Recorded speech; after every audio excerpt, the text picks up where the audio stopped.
Good evening. Welcome to the Forum of Candidates for the League of Women Voters running for election to the city of Fremont from Districts 1, 5, and 6. Again, this forum is sponsored by the League of Women Voters for Fremont-Newark in Union City. I am David Bonacorsi, a member of the League and your moderator this evening.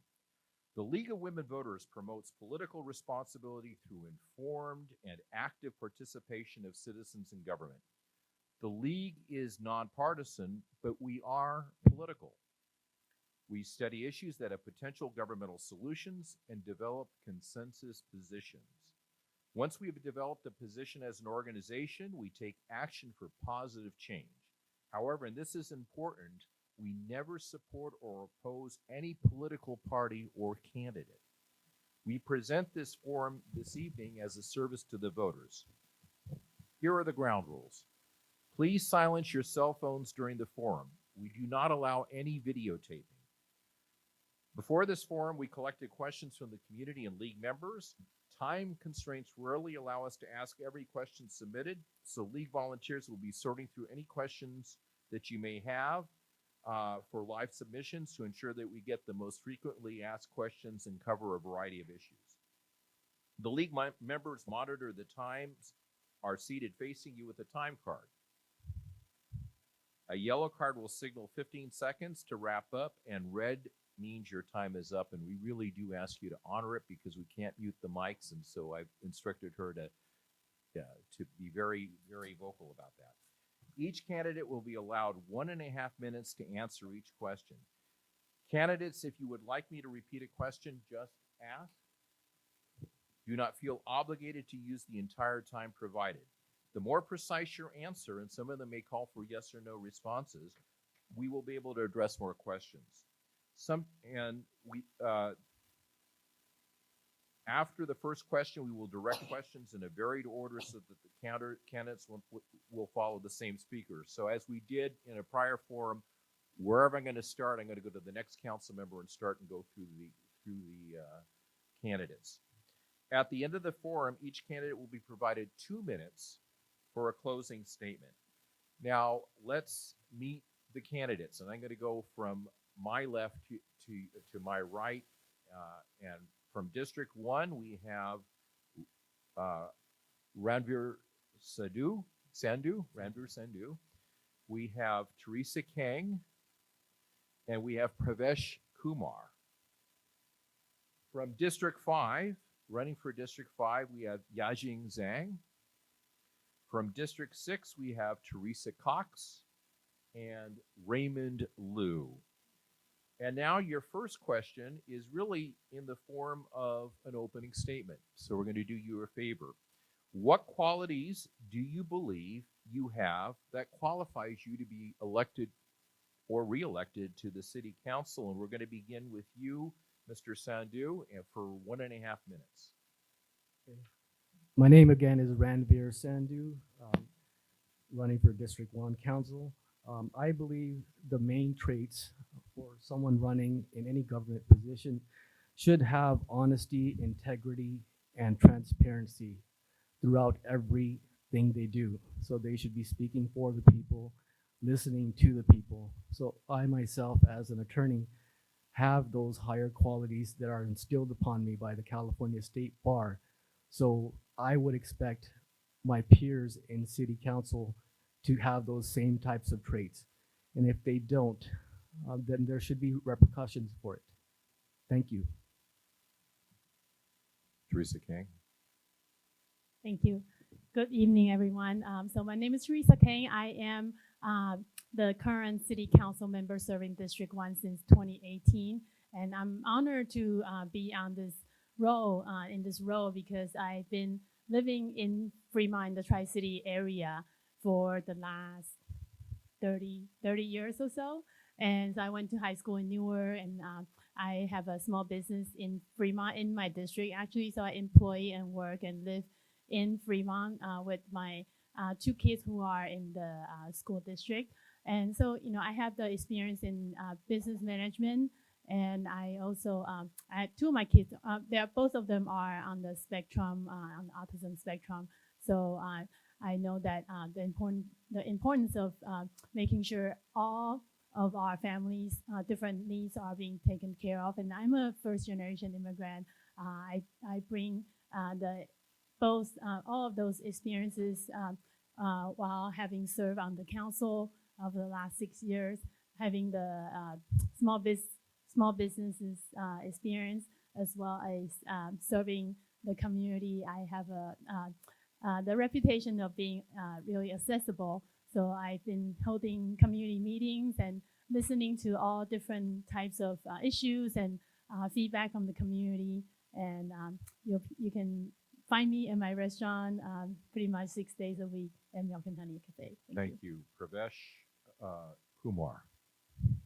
Hello everyone, my name is Pravesh Kumar. I have been in Fremont for around 13 years. I work in technology areas, so analytics is my area of expertise. So what I believe in every city or everything which we want to work, that I feel that there should be a transparency, there should be a responsiveness, and there should be a mindfulness of spending city money. So these are my core values which I am for, and based on the background which I feel that is very helpful to fulfill these areas. Like I am in data analytics area, so I am data driven. Like one, if you want to solve some city problems where the data helps, that I understand most, which I can help city to my residents. So safety, house, um, homelessness, how these problems can be solved with proper correct analytics with the available city resources. So all the time when we hear the city are running out of money, still we feel that if we manage well those resources, we can do better than what we are right now. Thank you. Thank you. Those were the three candidates from District 1 in North Fremont. We're now jumping to South Fremont with District 5 and Yajing Zhang. Thank you. Good afternoon. My name is Yajing Zhang. Currently, I serve as president of Fremont Unified School District Board of Education. And 4 years ago, when I was elected, and the first thing I did is reinstate SRO program, which is the School Resource Officer, which is a joint program of this district working with the Fremont department. And and also I'm being a small business owner. So I have the experience to serve Fremont.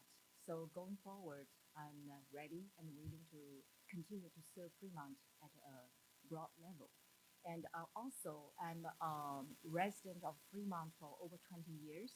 I have 2 children, and one graduated from Irvington High, and the other one is still at Irvington High.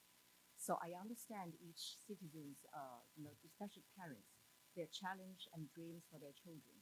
And the experience matters. Basically, I have already done that. And the track record always speaks for itself.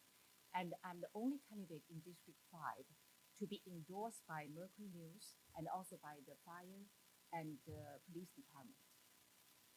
Thank you so much. Now we're going to move to District 6, and if the candidates can make sure that the mics are close to them as they speak, to make sure that they are heard and picked up on the recording, that would be helpful. So District 6, Teresa Cox. Good evening, everyone. I'm Teresa Cox. I have been a member of the Fremont City Council for the last 4 years, but prior to that, I served 12 years right here in this very room that we served the community by building this brand new building right here at Ohlone College, along with 3 others as Ohlone College trustee. It's about experience. It's about working with the community on all different levels. And additionally, I believe that integrity and honesty is also another part. I've been vetted from the President of the United States, serving in the White House, as well as serving in current role for the last 3 presidents with the U.S. Department of Commerce, serving to help export and create opportunities for small businesses. And again, it's about experience, but working where we can also work with our partners here with the state of California, our county, and local levels to be able to get funding and collaborate on projects. And because of those collaborations, we have achieved $16.5 million came into Fremont as part of Thriving to help Fremont move forward. Additionally, I've been a part of holding a lot of town hall meetings, helping to champion to clean out our area that we had a lot of RVs that were around Hirsch and Horner. It's about results oriented, but working with the community together to voice all the different opinions, but coming together for solutions. And that's what my success record has been for 16 years. Thank you. Mr. Raymond Liu. Good evening, everybody. My name is Raymond Liu, and I am running for Fremont City Council District 6. I want to first start off by thanking everybody in the audience for being here tonight, as well as the League of Women Voters for hosting this event. I'll start off by introducing myself.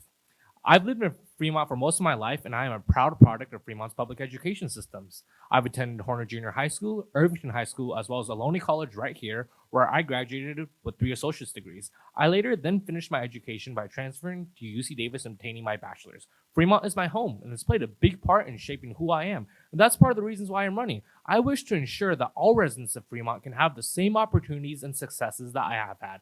Now, one of the reasons I'm running is to restore transparency and accountability back to our city government after a series of scandals that have occurred. I am referring to the former city manager of Fremont, Mark Dene, who was convicted of fraud after embezzling money from our city government. Despite this, when he left his position, he was provided a $300,000 severance check.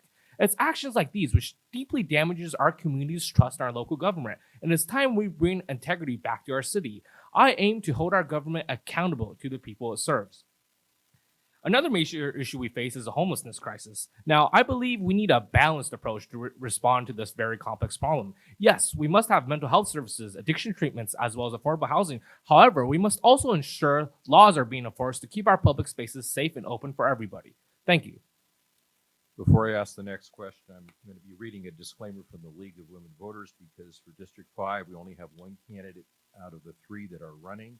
We are going to proceed with asking questions of the District 5 candidate, but in conducting any empty chair debate forum, the League should maintain to the extent practicable the already established debate forum format. The League must prevent the debate forum from turning into a candidate appearance as the look, feel, and content of a rally for the only candidate attending the debate forum. The moderator therefore should ask nonpartisan questions, as I will be. The length of the candidate's response should be limited. And the fact that we have 6 candidates here from 3 districts, I think dilutes that, but I had to read the disclaimer. I'm going to go now to the second question, and I'm going to direct it first to Teresa Kang. And it's about our failing neighborhood shopping centers. There are several small neighborhood shopping centers where small businesses have closed with no sign of replacement tenants. As a member of the council, what steps would you take to re-energize failing neighborhood shopping centers? Teresa Kang. Thank you very much.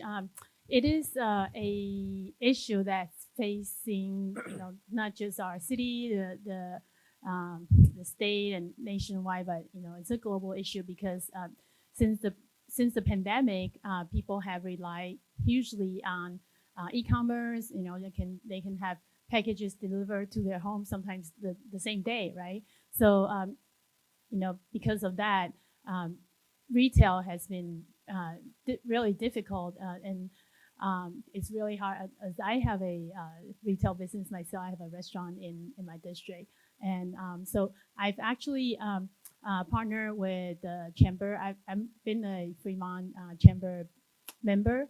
And I partner with them, and kind of like we started a restaurant week, and it's the second year that we've done the restaurant week, and people the feedback that we've gotten is that they've gotten a lot of customers, maybe 30% of new customers that came through in that week, and it's just an example of what kind of innovative and creative solutions we can bring to make sure that our existing businesses are thriving, but also working with our city's economic development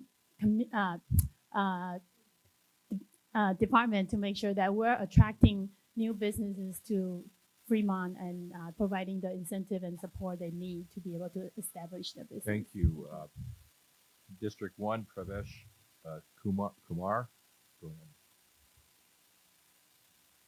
On Fremont website, we say, like Fremont proudly says that we are hosting around 700 businesses in Fremont, and Fremont is the hub for business. But in reality, as you ask this question, that we are seeing a lot of small businesses are getting closed, and the reason they are getting closed because they are not finding that financially viable to be there, because there's a lot of other expenses which are coming which they are not able to afford. So that the moment financial viability goes, then they have to close it down. So what city can do for that? In my opinion, city should allow easy permitting, very first thing, for the new business owners. The person who want to start business, they have idea, they want place to business. So where the hurdle comes, like myself, my wife has a small business, and what the hurdle we are getting, like when we go and try to lease out the place, that that is too expensive, or the lease terms are that you cannot afford that, or the when you go to city, then there is hurdles on that red tape bureaucracy in getting the permits. So what city can do or should do, as if I become a council member, what I promote, that easy permitting to the small business owners and motivating them. And second thing, allow them to have an easy leasing term. Thank They you. can District 5, Yajing Zhang. Thank you. Well, my priority is to support. Okay, can you hear? Okay. So thank you. So one of my priority is to create and support small businesses. I can see that along this Mission Boulevard, there is a quite small business shops are closed. And we're in the situation of a catch-22. I talked to some residents. They said they really want to go to some shops and the dining places, but there's no place to go. But how the small business is closed because they lack of consumers. And so I think that the behavior during the COVID has caused this. I think one of the reasons is we tend to like stay at home, we order something and we eat at home. Even right now, many of us, we still do that. So I think we need a culture of a participation. And the residents, we should also, to help change the situation. We should, encourage ourselves and our families to go out to eat. At the same time, we can also ask the city to help us to bring more interesting vendors and restaurants to come out. And also, I think the city can do is create some kind of videos, some kind of marketing articles to support this. But Fremont is a vibrant city to begin with because I have attended many series in the summer, like music and the concert. They're fantastic. Or sometimes we just don't know. So I think we need to create this culture of participation. Thank you. Teresa Cox, District 6. Thank you for the question. I think one of the important things of shopping center is that we got to repurpose it. And the repurpose it is kind of turning it into a community center. And some of them, depending on where we're located, because right now we don't have enough community centers. I know we're building a new one in 2027, but some may want to have something local close to your neighborhood that you can have meetings, you can generate, creating some sort of restaurant slash music slash opportunity to kind of change what's been in that space. The other part is working with the city to see how we can reduce payments on that type of arrangement of a unique business so that we can keep people in the buildings and keep the participants in the community coming to the local neighborhoods. I think the other part is seeking federal funding that you could turn some of these into areas of small business development centers that can help in our different districts to advise those that are starting businesses or creating businesses, but creating like a think tank that I see in other cities. That's something that Fremont hasn't decided yet, but I remember that's part of Think Fremont when I served on the Economic Development Commission. Another part is being able to see how we as a city can help drive changes and get more input in each one of these different locations, because they shouldn't be left empty. They should be able to be used, but finding the right match and mix and match of the different businesses that would allow us for education. Thank you. District 6, Raymond Liu. Yeah, so thanks for the question. I feel this is a very important question because, in my opinion, small businesses are the lifeblood of any community. Now, the question I want to get at is why are business owners shutting down? Why are they not having business here anymore? I talk to a lot of small business owners, and one of the most common answers I hear is crime. They are at a fear of the amount of crime that's happening. Now, I don't refer to like theft, although that is important, shrinkage rates. I refer to the ongoing homelessness crisis. I've talked to a lot of people, for example, Dr. Tariq Mirza, who owns a small clinic on Fremont Boulevard in central Fremont. He mentions that there is a homeless individual who sleeps by his clinic as a shop. Now, he runs a clinic. It's where he treats patients. There are sensitive medical equipment in there. And when I talked to him last week, and he showed me how his AC units all got destroyed, and despite him calling our police, there has been no action done. It's things like that which deeply damages our communities, our small business owners, to be able to have a business here. If they don't feel safe for their employees or for their customers to be able to go out, then I think it is no surprise that they will shut down. Now, my goal to this is to actually enforce laws. Our police department right now has 40 vacancies, and obviously that is not doing enough. We need to ensure, first of all, that people feel safe going out, that they feel safe spending their money and their time in those small businesses. Thank you. Back to District 1 for this question, Ravir Sandhu. This issue is prevalent everywhere in the Bay Area, including San Francisco. There's just businesses that are leaving, and yes, it's because of a lot of things, such as inflation. People are having to pay more taxes on things, so the groceries are up, everything's up, and they move to the outskirts. So they may move from San Francisco to Fremont, and then Fremont's too expensive. They may move to San Joaquin County. So this is happening everywhere. It's financial, but it's also dealing with the homelessness. I myself have a business in Central Fremont, off Mary and Paseo. There are a lot of homeless people around that area. My building is about 70% vacant, and it just seems more and more where people aren't coming to these businesses. People aren't leasing. So we need to attract more businesses in Fremont. And the only way to do that is perhaps have more mixed use development as well.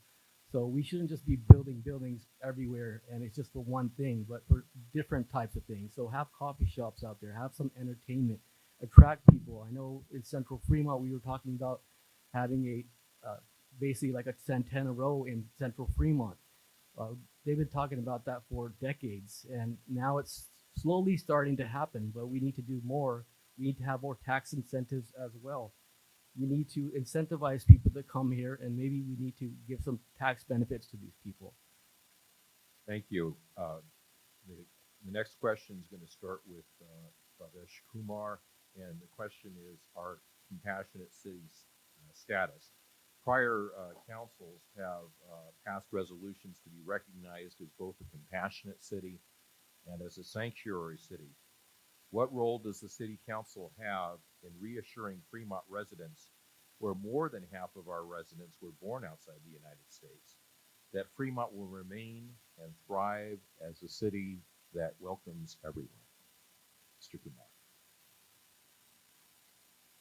So, very one first question that Fremont City, everybody want to come to Fremont City. So there is two reasons. One is geographically it is located at very well placed, where you want to go to San Jose, you want to go Sunnyvale, you want to go Pleasanton, you can go anywhere to work. That is one. Second reason people want to come to Fremont schools. Fremont schools are top rated schools in our neighborhood. These two things bring people to Fremont. And to protect these two things, very important for Fremont. What is happening now for traffic congestions? First, like people want to come to Fremont, but they started seeing that once I move to Fremont, they're going to take like double of the time which used to take 5 years ago if I need to go to work. That is one deterrent. Second deterrent, if Fremont schools rating goes down for any reason, that will be the second deterrent for all the residents to not to come to Fremont. And those two issues we have to solve now before they go worse. We are having very, very dated infrastructure in schools. Ideally, there is no security on the schools. Anybody can get in when schools in operations. And there is very, very limited SROs available, and sometimes one police person covering 2 schools. So these safety issues are the one which we need to solve. Thank you. Let's go to District 5 and Yajing Zhang. Sure, I will repeat it. Fremont City Councils have achieved the status for Fremont of being both a compassionate city and a sanctuary city. What role does the council have in reassuring Fremont residents, where more than half the residents were born outside the United States, that Fremont will remain and thrive as a city that welcomes everyone? Thank you very much for the question. And I love that Fremont is a compassionate city. And the reason many people come to Fremont is because of the safety, and also, as my fellow candidate said, it's the excellent school education system. With compassion, with all this benefit, comes also with the responsibility. I think that the first important thing is that we need to ensure the public safety, and also we have to be tough on crimes, and also make sure that our street is clean, and we take up the encampment and help the people who needs to be helped, so that we can do our job to be compassionate and also to protect other people, and so whose life is not going to be interrupted or by the people who may commit crimes. So I think that's very important. Basically, is compassion comes with responsibilities and to be tough on crimes. District 6, Teresa Cox. Thank you. When you talk about compassionate city, it's really talking about the freedom to be who we are here in Fremont and in the United States, whether it's practicing your religion, your beliefs, whether it is about nonviolent actions, but it's also to make sure that everybody's going to be safe in what they're doing. Yes, it is tied to public safety, but that charter really means that you're not going to be discriminated. There's not to be any hatred, zero tolerance for any of those things that divide our community and creates barriers. And this is where the importance of it is to protect all the people. And as a council member, we are to protect you as the residents, as lawmakers, that we want to make sure that our police, we have things that are done fairly, that there's no racial profiling, that one group is not favored over another, but to have fairness, equality. It's about diversity, equity, and inclusion. And it's about how we can carry it out as lawmakers, as people that we pass these different ordinances, so that everyone is feeling that their voice does matter, that each member of our community does make a difference here in Fremont. Thank you. District 6, Raymond Liu. So first off, I want to respond. I am glad that Fremont is such a vibrant, diverse city, and that's part of the reasons that why I think my parents raised me here.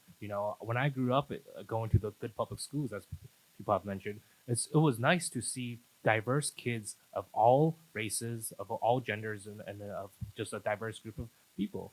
Now, I think one of the questions David mentioned was how do we maintain this? Well, number one, I would like to address is the issue of housing. Fremont has been known as a safe, nice place to raise a family. However, does anybody here know the cost of housing for one house in Fremont? The average price is $1.5 million. How could any young person such as myself expect to be able to buy a house and raise a family if that's how much a house costs? And we're already seeing effects of this. We've seen school closures in North Fremont because the schools don't have enough students to be able to enroll there, and thus the schools have closed. This is a huge issue, and I think it will only cascade further down if we do not have enough housing for people to continue to move to Fremont and raise families like people here have done. Second, I want to mention is the issue of crime, like other candidates have mentioned. Crime is another issue. Families must feel safe to be able to live in Fremont, to raise their children, and we must clamp down on any sort of crime that is happening in our city. Thank you. Back to District 1, Ranveer Sandhu. So I came to Fremont when I was only 1 year old in the 70s, and it was very, very diverse. A lot of farmland, and kids could play till evening. Those things it's not happening anymore. People are kind of afraid to even send their kids on a bike to school, so causing a lot of congestion. So I would love my little boy to go ride his bike, but I'm afraid that there's going to be someone out there. So I think we need to have a safer community and keep that diversity there. And I think a lot of Fremont is now more focused on education as it has been always. Kids going to, after school programs when they're already getting straight A's. So it's not a well-rounded child anymore. And so it needs to be more safe and secure. We need more public safety. We need more budget for police and just code enforcement, clean up the areas. I think that's happening a little bit now that City Hall has, decided to have a bigger budget potentially for code enforcement and moving camps around by having parking not, after 72 hours, people have to move their cars. So those things are indirectly helping with all this issue, but we still need to do a lot more as far as policing and making people feel safe in the city. Finally, on this question, District 1, Teresa King. Thank you. So I am really proud that Fremont has been established as a compassionate city by the city council members before me. I think that is why that we continue to attract people from different sides of the different corners of the world. As you can see in this room, we are diverse and we're proud to be that way. And you can even see that you can see that in our schools, our children are free to wear different of their cultural outfits, or they come from families that speak different languages. And I think it's also evident in our status as a happiest city in America for the last few years. I think it also has been evident in our policy of no tolerance or room for hate.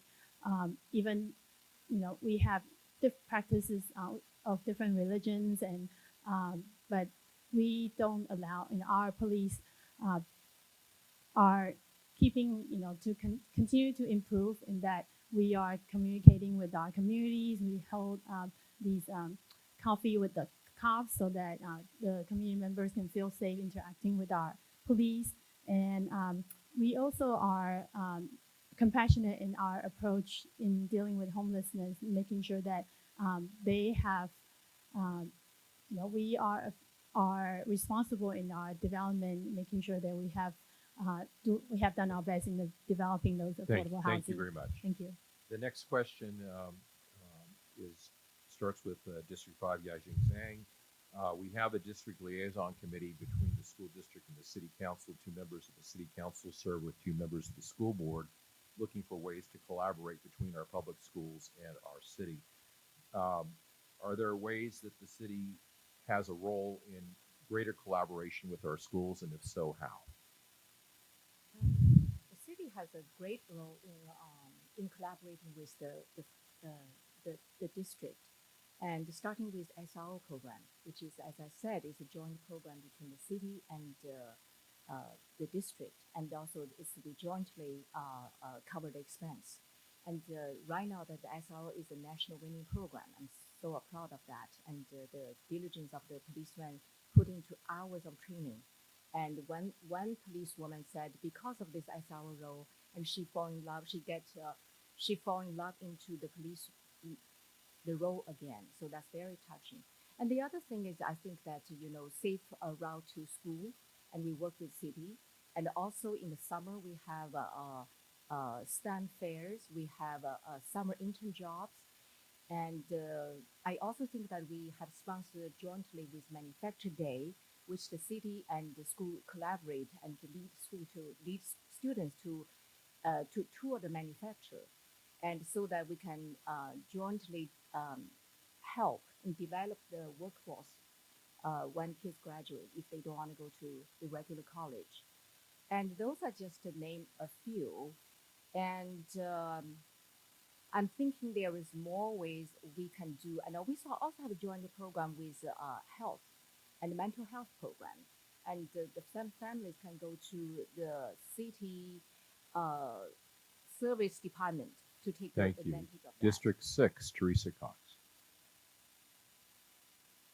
Yes, this relationship is very vital for our community.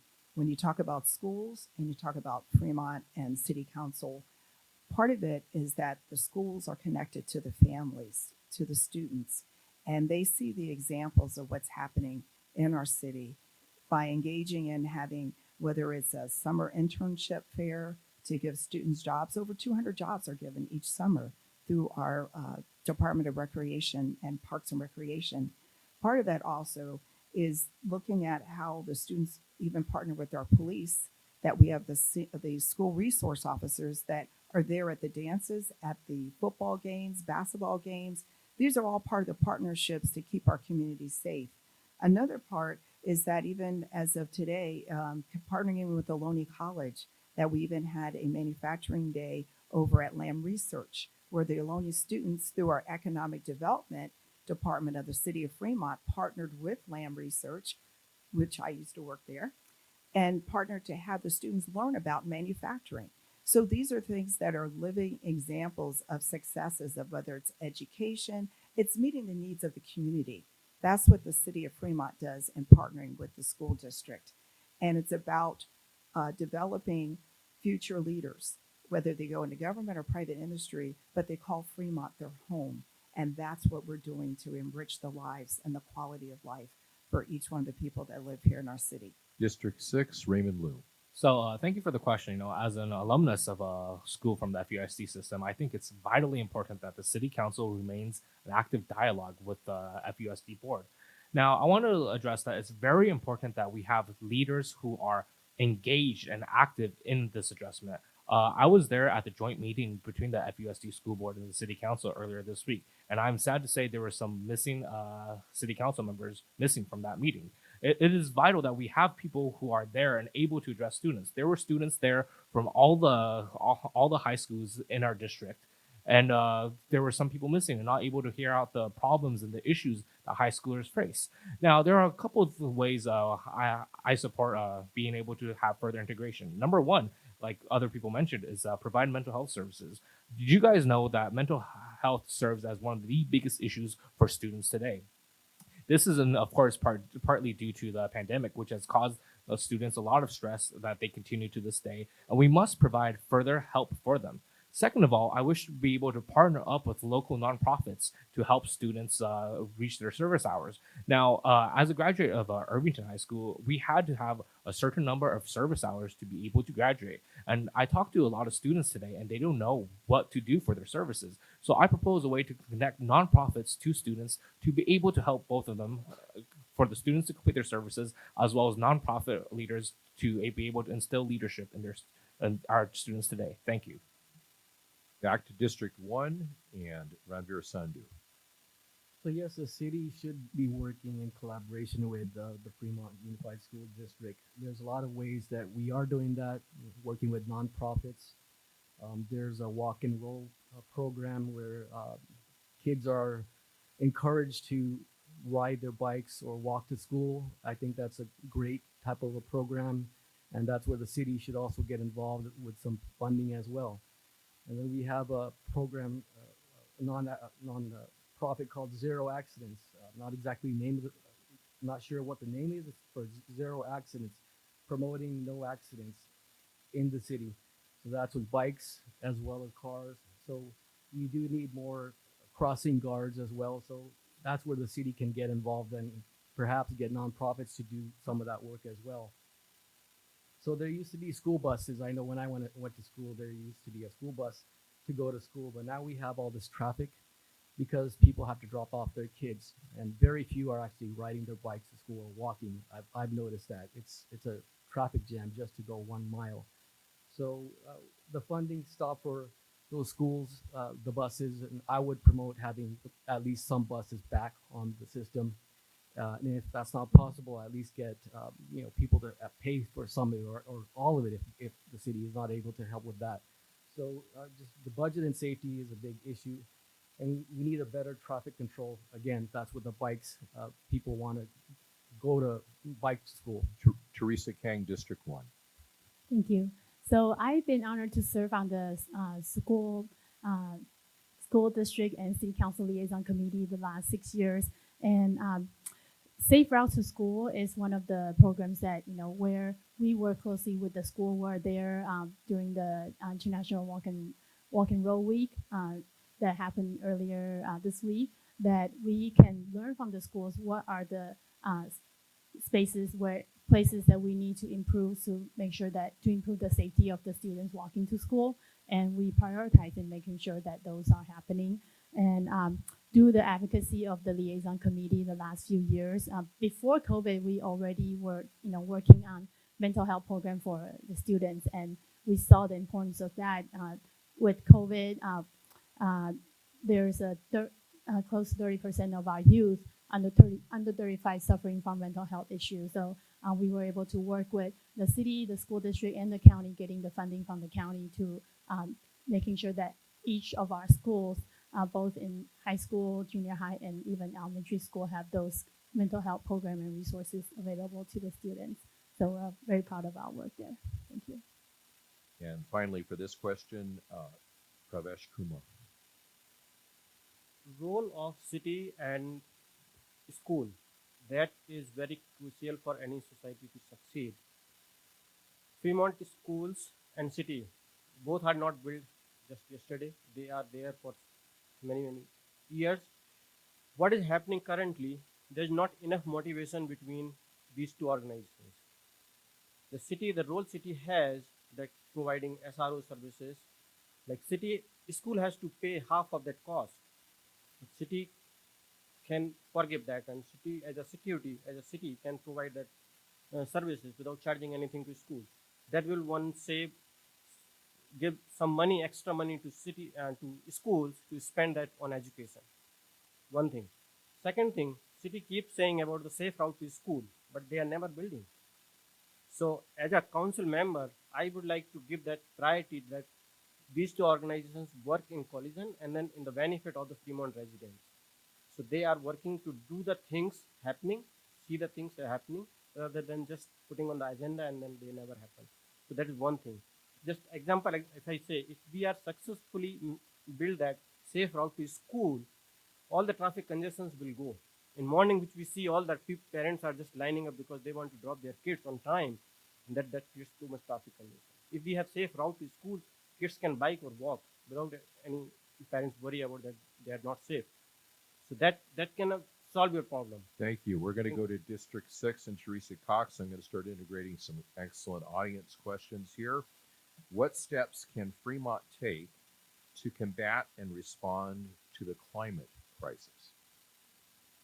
Well, one of the things is that we have a goal. We just passed our climate action plan in the last, I think, 2 years. Don't quote me on that, but I've been on council 4 years, but sometime in that period.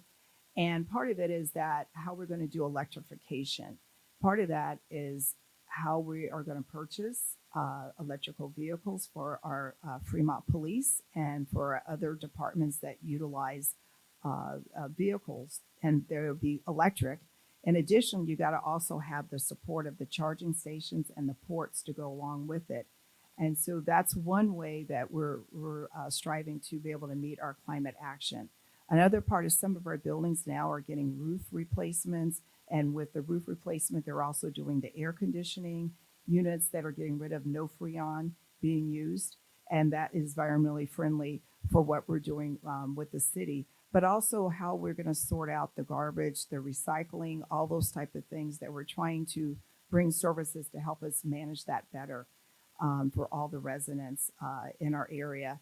And as we have working with the community, there's a lot of others that we're taking different steps to help make a difference there and striving towards our goal of carbon emissions being eliminated by 2030. Thank you. District 6, Raymond Liu. Right. So the question was, what steps Fremont, the city, can take to improve climate To change? combat and respond to the climate crisis. Right. So I think number one, as has Justin mentioned, is the electric vehicles. I think they are one of the most important tools for not just us, Fremont, as a city, but for the world to be able to combat climate change. The amount of carbon dioxide emission from ICE vehicles is huge. And if we can replace them with electric cars right here, and Fremont is a leader in that because of the Tesla factory, I think that can play a big part in combating the current climate crisis. Now, as mentioned, yes, we need more infrastructure as well. People will simply not buy an electric vehicle if they find that it's impossible to charge it, if they have to go out of their way to charge up the vehicle compared to the amount of gas stations over here, it is a no-brainer to not buy an electric vehicle. So we need infrastructure. And speaking of infrastructure, one thing that I would like to see is more solar panels, especially on government-owned buildings. For example, one example I like to bring up is the Irvington Community Park. That got renovated when I was in high school around 2014, 2015, where they replaced the roofs for the cars, for the car parking lot with solar panels. That generates an immense amount of electricity, green energy that is able to help our environment. And we need that for all other places. We could start here at Ohlone College as well to have solar panels to be able to harness the energy of the sun. Thank you. To District 1 now, and Ranveer Sandhu. So in 2030, most cars are supposed to be electric cars. So as you can see, we already have enough traffic as it is. But after that happens, we are going to have a lot of support for charging. So we should have a lot of solar panels in every single new building, especially high density buildings. So we should have more high density buildings to cover the real estate that we just don't have. So that's important. And so again, mixed use buildings as well. We want people to travel as least as possible. So the less cars out there, the less smog out there, the better it is. The only way to really do that is to reduce the emissions, and that is with charging, solar charging. Teresa King. Thank you. So the Fremont City Council is actually does have the responsibility to make sure that the city is well equipped for climate change and creating greater investment in electric infrastructures. And so Fremont, is known for having Tesla's headquarters or first big factory in our city, and our police department, as previously mentioned, we were the first in the nation to test out these electric cars being used as police cars, and they've actually been worked out well. So we can see Teslas, running in our city, and we actually also have some pilot programs that were being tested for these kind of the cars that have no drivers. So it would kind of accomplish that last mile for people to use public transportation.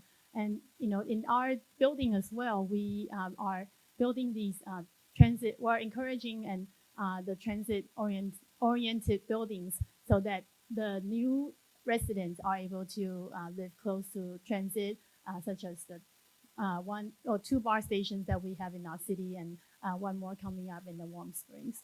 So we are well equipped in our very aggressive goal in reaching our goal in 2050 to reach carbon neutral. And District 1, Pravesh Kumar.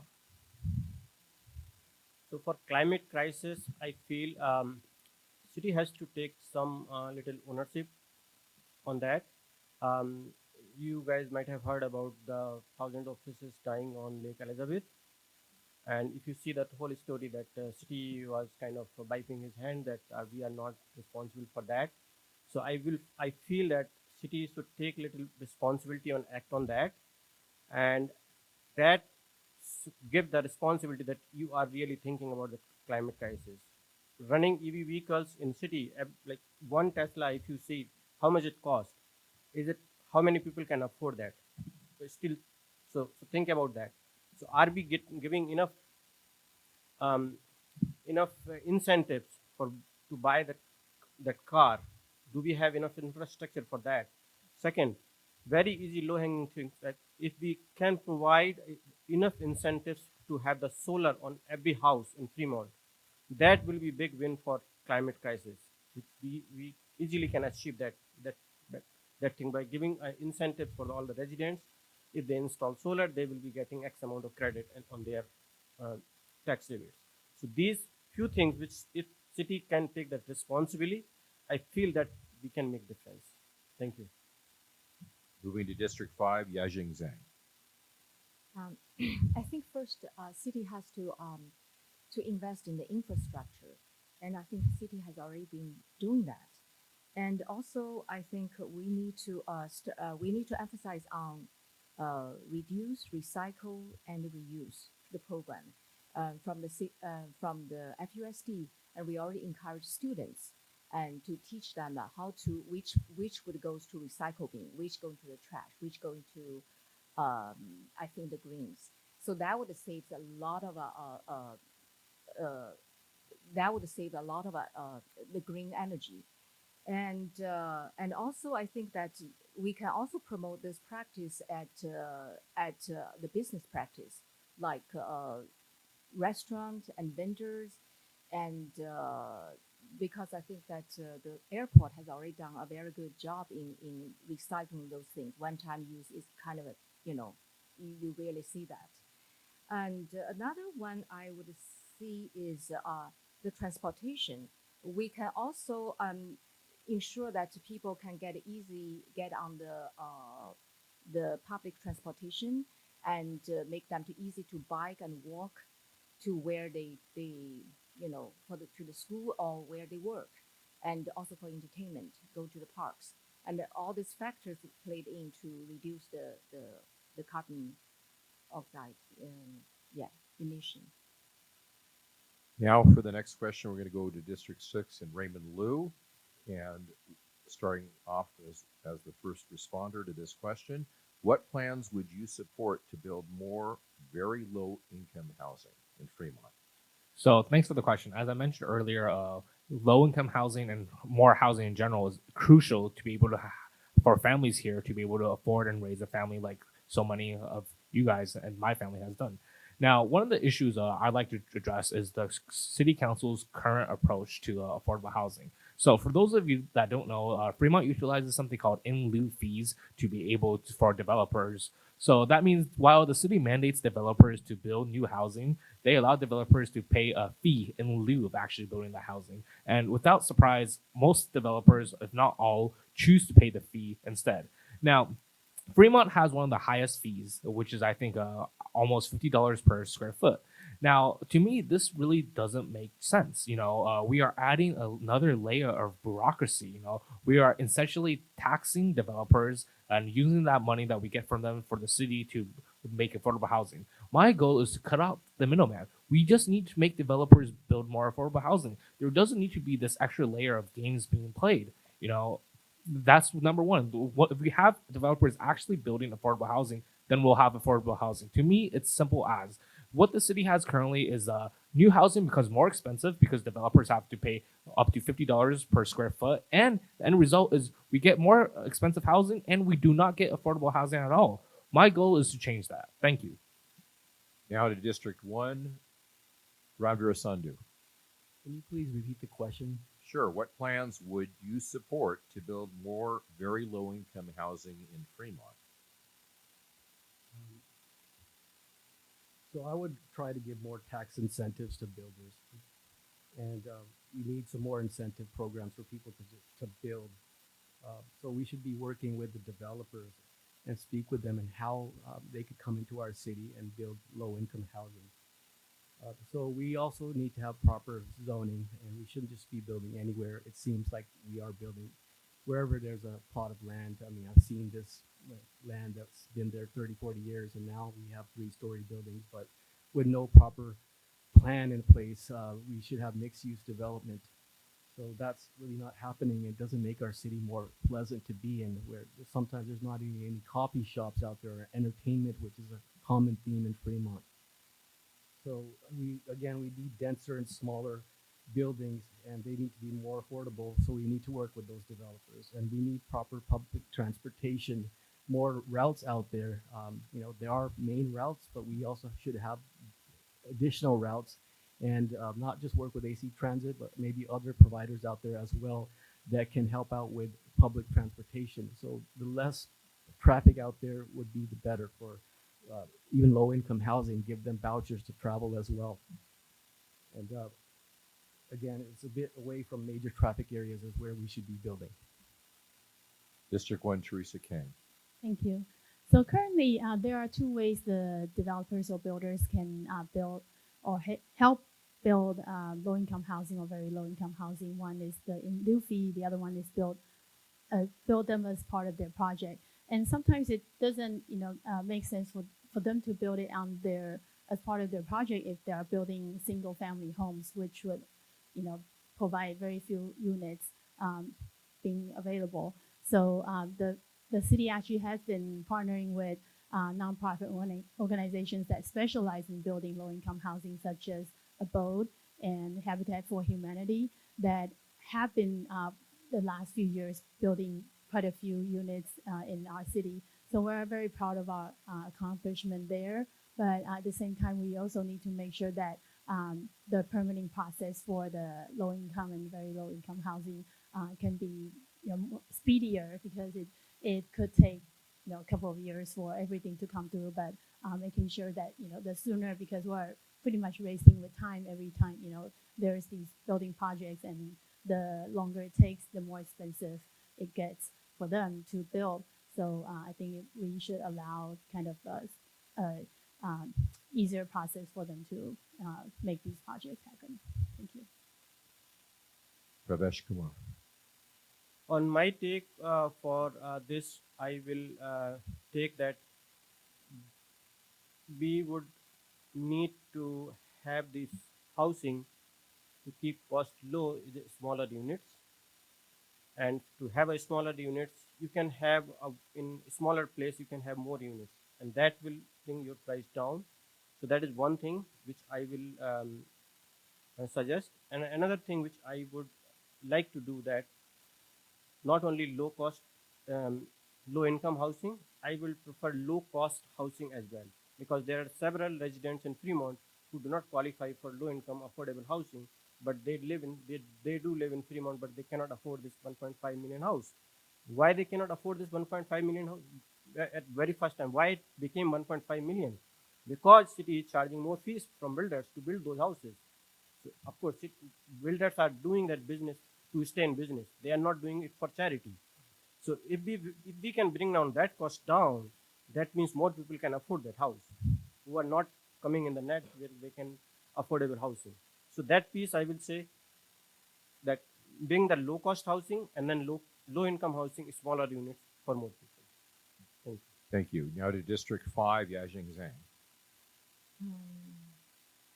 Okay, first I can think is the city could work with many parties, such as the counties and the state, to get some grants so that we can have more money for affordable housing.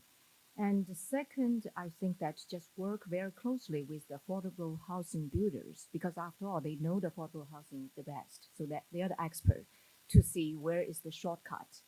And the third one I can think of is to streamline the process, the entitlement process, and so that the builders can have a better idea of the budget, the time from start to finish. So when they know the time to finish, we can shorten from, let's say, 5 years to 2 years. That's tremendous saving, so that they are willing to build affordable housing. So time is money. So therefore, they would willing to build affordable housing. And then I think the key is that the city has to work with the builder to create more streamlined process, and to ensure they understand the time to finish. There's a clear transparency. And also, I think the city has practiced this preset design. So when they have that, you don't need a lengthy procedure to get approved. So those are the things I can think of. Thank you. Thank you. District 6, Teresa Cox. Thank you. I think a good example is the Doug Ford Senior Housing that's located in Irvington. It was a product of developers, the bank, Abode. So many community partners came together to make this happen. And that's something that, as you look at supporting this, it's looking at other private and public and private partnerships to come together to help. There's also different ways that we've dealt with low-income housing. And additionally, we've already talked about the in lieu fees, and also asking the questions when developments come to City Council, where is it that you're showing that you're going to have low-income housing? Because sometimes you've got to have a mixture of some of the housing to be able to approve the package. Sometimes it's not been as affordable, and I guess a meeting of the minds with our developers, to be realistic. because they have a certain amount, and I'd rather not have a vacant building or redevelopment versus that the project would go away. So there's some tough decisions on finding the balance on trying to find the right partners, the right developers to come to Fremont, but also offering that we can find housing, because we know housing has gone. There's more demand for housing, and especially for very low income, than we can support as a city. And additionally, we need to go before other organizations as the county and state for more Thank you. funding. Next question is going to go, we're going to start over at District 1 with Ranbir Sandhu, and this is an audience question. Homeless encampments are not only unsafe, but tend to introduce trash and take over public spaces. What will you do to remove all homeless encampment and clean up those areas? Well, that's a difficult question to ask, but it's all over the place, and I think we need more code enforcement. So that's happening end of this December.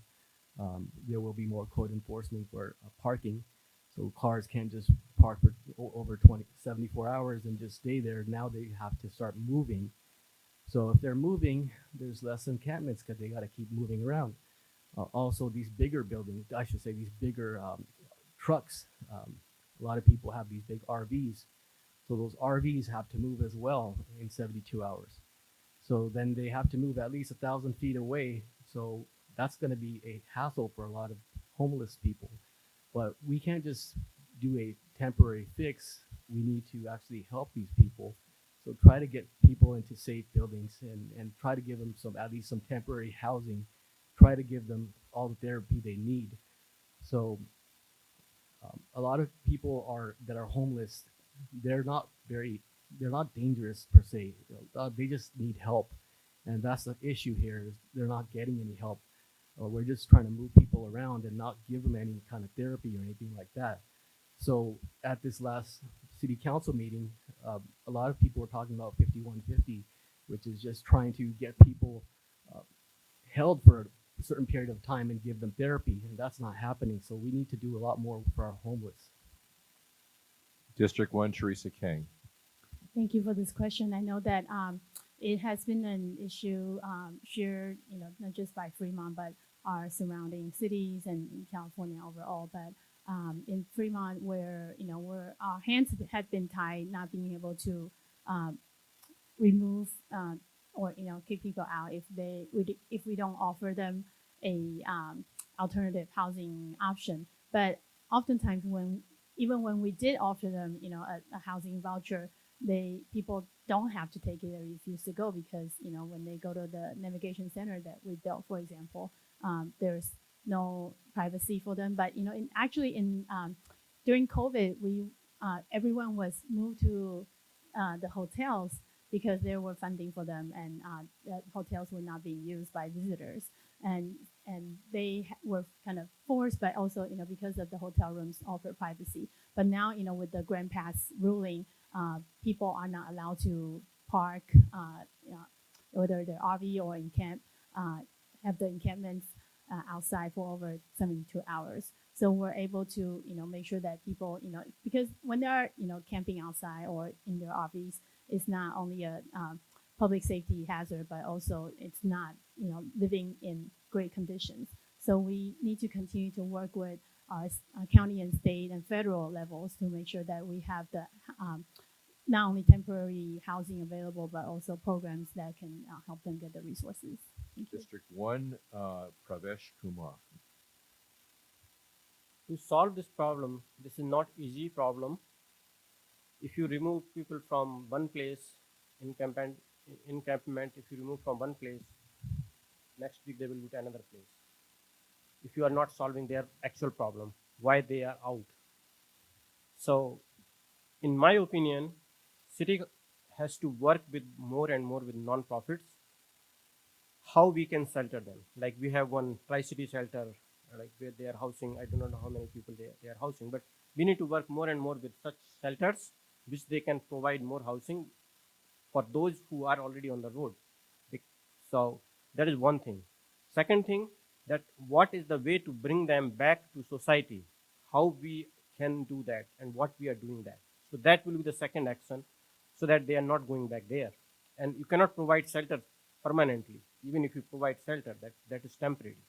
You first priority is to bring them back as ASAP, so that shelter is available for next person. So that is another thing. And then how we can provide that back to workforce. Organization like Oloni for kids or Oloni community education. These are the organizations which can play a vital role. City can coordinate to bring that to action, and that can help to reduce those encampment automatically. Thank you. District 5, Yajing Zhang. Thank you for the question. I can thinking of is the safe parking program because they already have some success in other cities. Because those RVs, even you move from one place to another, and the problem still exists. And when they create all this trash, and the city has to spend like $2.5 million to clean the trash. I think if we find a place for them to stay in a parking lot, which is safe but also without disturbance to other business or residents. I mean that's also a very challenging question. But I think if we find those several places, we can put them there, and then they can gradually get on their feet. And also we can help them with mental health and wraparound solutions. At the same time, we can have some money to build on shelters. And so I think that's a better solution. Instead of just moving them from one place to another, and our match team is running around with only 4 people taking care of all this business. It's really tough. So that's all I can think of. And also, to educate them so that they will not, take the water out of the public place and steal some, electricity from the electrical poles. Very dangerous. So basically, it's a good behavior and put them into place to begin with.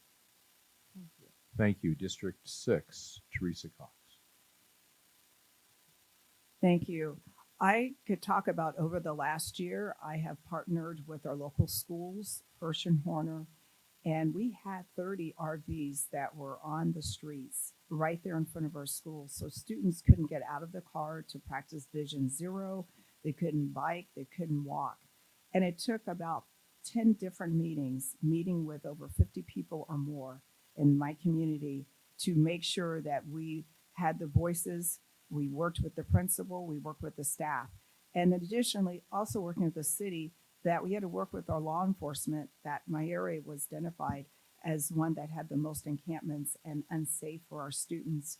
And this is where it took the priority to focus on that, but it had to change the laws. It had to change to say you could not have parking on the street near the schools. It was only for loading zones because children couldn't walk. They would have to watch out for the needles. The other part of it is how we as a city do not have the money right now, but we are changing the rule of how long people can park on the street and where. Yes, that's going to create other things that we're going to have to manage as we roll out this new program that will start. We approved it with the change of the ordinances of starting in December, but we've got to start somewhere, because if we don't take action, we won't be able to make a difference and make it safe for everyone. But we know that there's more things of wraparound services to treat everyone with humane and love and care, like we know is the compassionate city that we are. Thank you.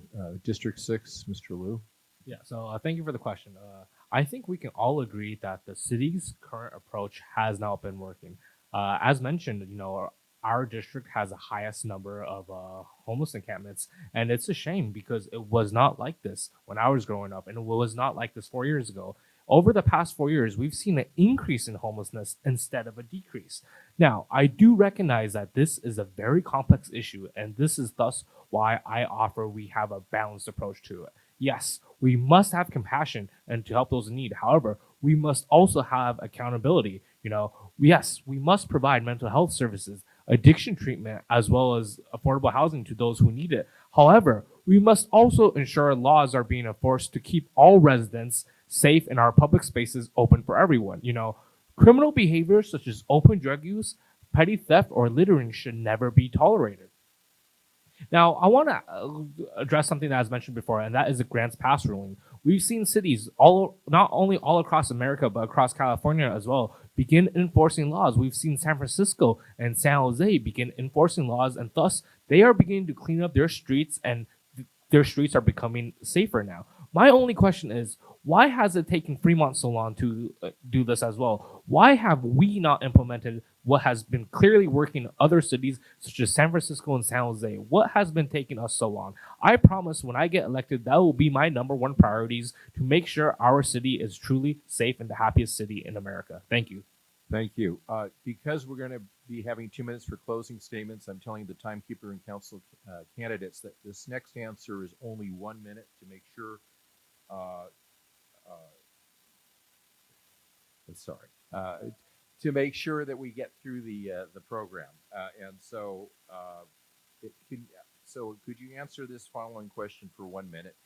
Do you, crime has a big impact on both citizens and businesses. What is your plan to reduce crime in 1 minute or less? And they're going to go with Teresa Kang. You're the lucky first person. Thank you. Yeah, so Fremont police actually has been, in my opinion, doing an excellent job for us because for a city our size, we are actually one of the safest city in America.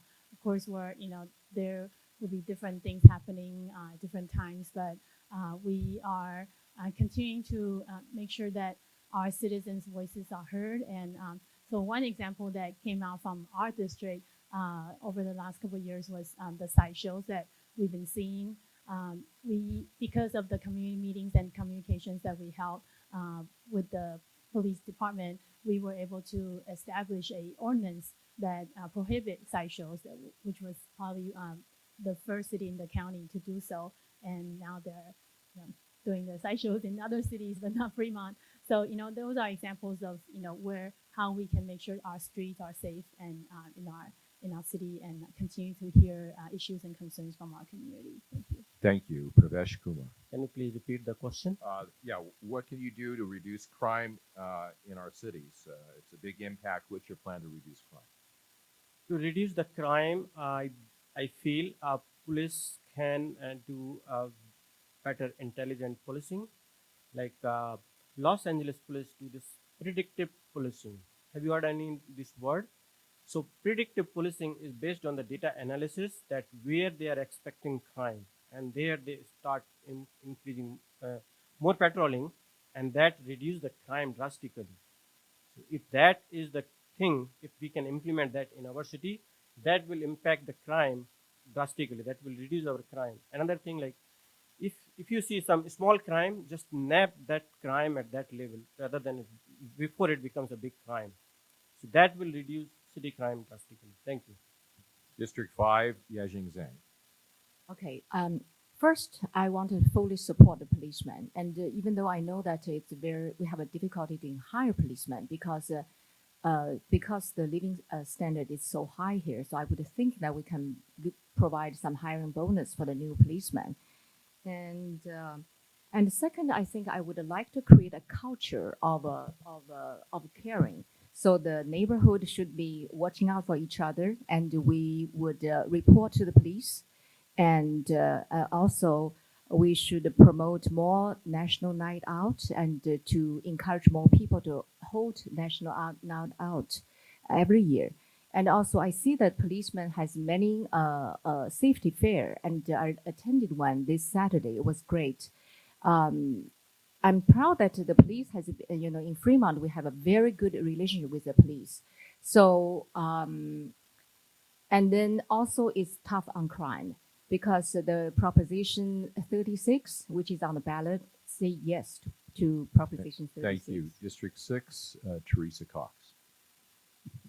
Thank you. I think one of the areas to make an impact for crime is definitely having increased patrolling and the frequency of it in our neighborhoods and our parks.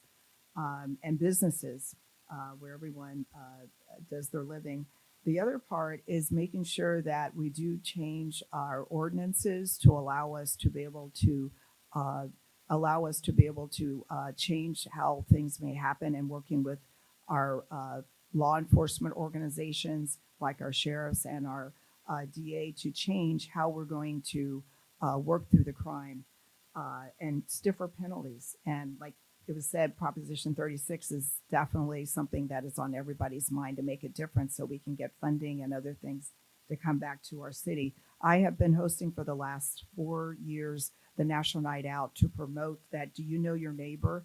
And knowing your neighbor and being a neighborhood block captain, you can make a difference in building a relationship, not only in your own community, but with others. We had 1,000 people that showed up this past National Night Out. Thank you. District 6, Raymond Liu. Right. So this is a pretty complex question. I'll try to answer it within a minute. Now, I do want to point out that, again, our city's current approach hasn't been enough. There has been a lot of good suggestions offered tonight, such as increased patrolling and increased police presences. However, we have currently over 40 vacancies in our police department. So where does the manpower come from for more patrolling, more police? We need to first encourage more and hire more police, and the city has a responsibility to do that. Now, second of all, as many other people mentioned, we do also need to support some ballot propositions. I am also a yes on Prop 36. That will make our communities much safer. And also, a lot of these issues regarding crime, sadly, comes from a level that the city cannot solve. It comes from the county level, such as our district attorney refusing to prosecute criminals. And that's why there is a new recall notice. And if we vote yes, I think that would also solve a lot of issues. Thank you. And finally, on this question, Member Sandhu. Yes, there is about 40 police vacancies, but a lot of them were just created because they were created, and they're hard to get people in to stay here. A lot of these police officers are from San Joaquin County. They can't come here because it's too far. It's expensive for them. That's why they're not here. So it's very difficult to get a police officer to stay here or even come here and want to work here. So that's a real big issue, and I think they need to be incentivized more. And if they're incentivized more, then they'll probably stay, and that will bring more police presence. So we need more police presence. I think just patrolling out there. I don't really see any cars out there, at least in my district.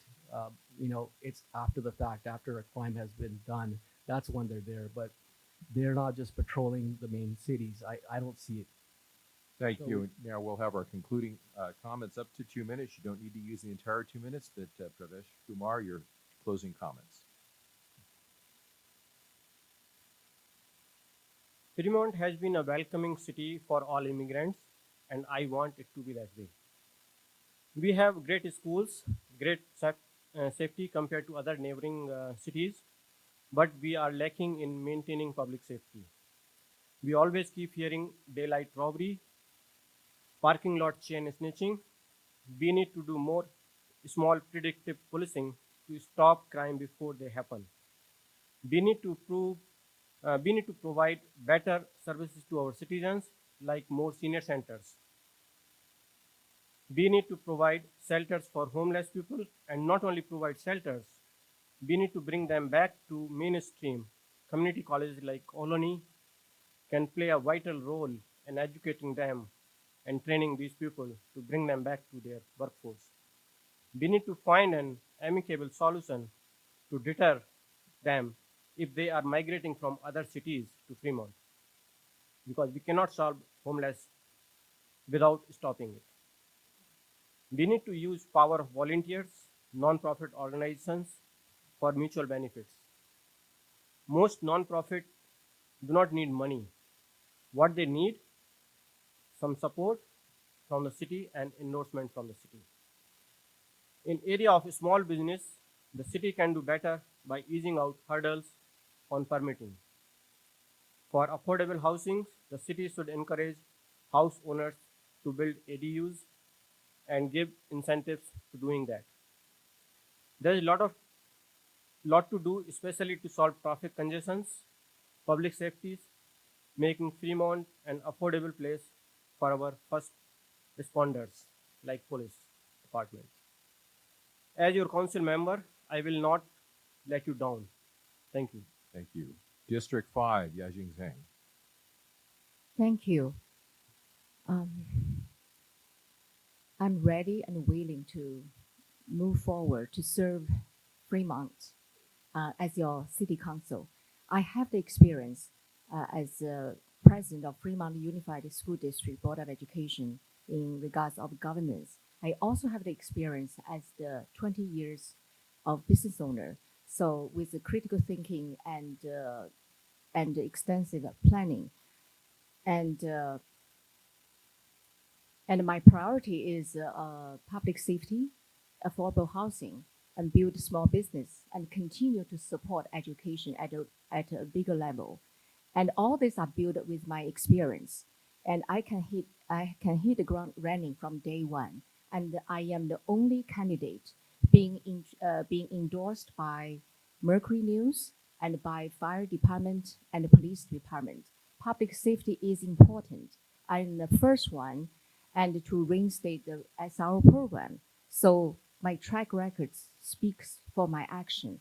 So, and thank you so much for your trust. And your priority is your voice is my priority. And looking forward to working as your city council, and thank you for your support. District 6, Teresa Cox. Thank you to the League for hosting this forum tonight. I want to start off by saying that I've spent my lifetime with my children and all of us being raised right here in Fremont. 16 years as a public servant, serving 12 years here at Ohlone and 4 years on City Council. I want to continue the work that I started to help make Fremont a better place. My priorities is definitely public safety. It's making Fremont safe for all residents and tackling it at different levels, because it's going to take leadership and experience on how to talk to make these things work. I've been honored to receive the endorsement from the Fremont Police Association, the Alameda Sheriff Association, the Alameda County Sheriff, Fremont Firefighters, Alameda County Building Trades Council, as well as Alameda Labor Council, and many other leaders and organizations that believe that I can work across the whole entire state and nationally to bring the resources and more things to understand what we need to do as a city. I will bring a unique voice to foster greater collaborations at all levels. I'm the only female in this race that has the experience and leadership and ready to lead and hit the ground running. I'm committed to working for all of Fremont residents and will continue to build a better community for all people, and making sure that all of us together have a voice, and there's not a person that I have not been able to sit down and talk with to make things happen. And that's the part that makes me very unique. I take everybody and work with everybody and find solutions, because that's what it's going to take as an experienced leader on all fronts to make things happen here for Fremont, to continue to make us thrive, because we've got some challenging years knowing how to deal with the budget and a multi-million-dollar, $364 million budget, how we're going to do that when taxes may be falling short. So all these things take experience to lead. Thank you. District 6, Raymond Liu. Thank you for the League for hosting this event. Now, I am also very proud of the endorsements I have gotten, ranging from the San Jose Mercury News and the East Bay Times to our current mayor and council members, Lily May and Yan Xiao, to ordinary residents and teachers living in District 6. However, I would like to emphasize that it is not these endorsements who decide who the next city council member for District 6 is. Instead, it is you, the voters and people who live in Fremont, who decide who the next city council member of District 6 will be. And as you answer that question on who shall become the next council member of District 6, I would like to also ask you all a question. Is Fremont better off now than it was 4 years ago? Are our streets safer? Has our homelessness situation improved?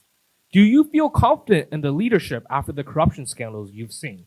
If the answer to any of these questions is no, then I think it is clear that Fremont needs change. The current city council has had its chance, and we've seen the results. An increase in homelessness and crime and a lack of transparency has eroded trust. However, in the end, I am optimistic about what we can all achieve together. Fremont is a vibrant and diverse city with incredible potential. With the right leadership, we can overcome all these challenges and make Fremont truly the happiest city in America, a city where everybody feels safe, supported, and proud to call home. Thank you all again for your time tonight, and I ask for your support as we work together to make a brighter, more prosperous Fremont for everybody. Thank you. Over to District 1 and Ranveer Sandhu. Okay.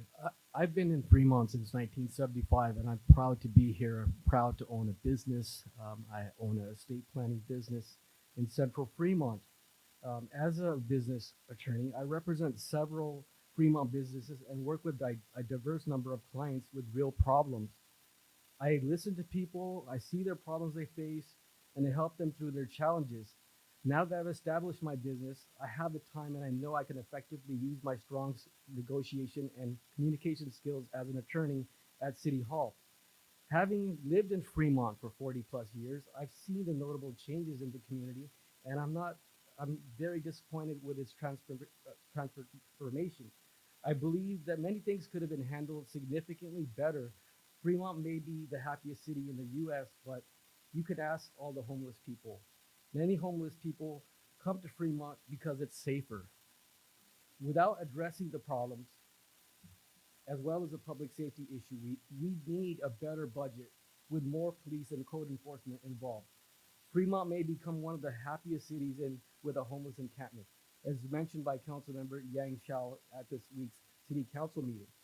Finally, I'm not running for office just to become a career politician. I want to help the city I called home all my life, and that's why I'm here. Finally, Teresa Kang, District 1.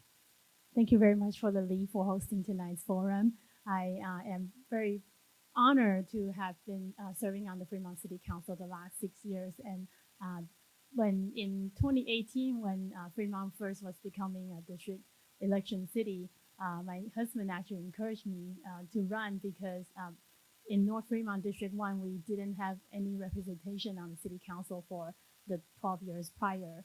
And we really needed that representation, and district election gave us that opportunity to ensure that we have a spot. And my priorities continue to be investing in public safety, strengthening the relationship between our public safety officer and small businesses and neighborhoods, reducing hate crimes and burglaries citywide, championing affordability and livability, making sure that we continue to prioritize climate action and sustainability, as well as ensuring fiscal responsibility. And I think not only, we have the title of city council member that sounds really fancy, like a career politician, but I actually have made differences in our district. An example is we had a block party last Saturday, and because of my advocacy to make sure that a walking path was created for one of our local parks, because I saw that during COVID, people were walking around the park in the streets, some of them even with their strollers, and it's like any accident waiting to happen anytime.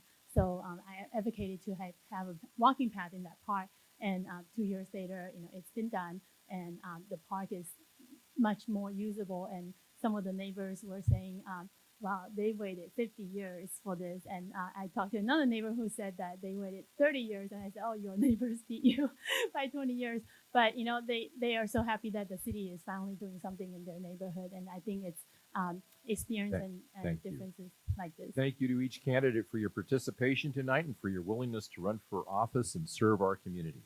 We want to be sure that all voters know about the League's voter information website, vote411.org. Our award-winning voting and election resource, vote411.org, provides reliable, nonpartisan information in both English and Spanish, including candidate guides, voter registration and verification, details about your unique ballot, and how to vote in your state. In 2020, more than 6 million people came to Vote 411 for election information on over 22,000 races nationwide. Thank you to the audience, our question sorters, our timekeeper, for watching this forum. Remind your family and friends to vote no later than November 5th.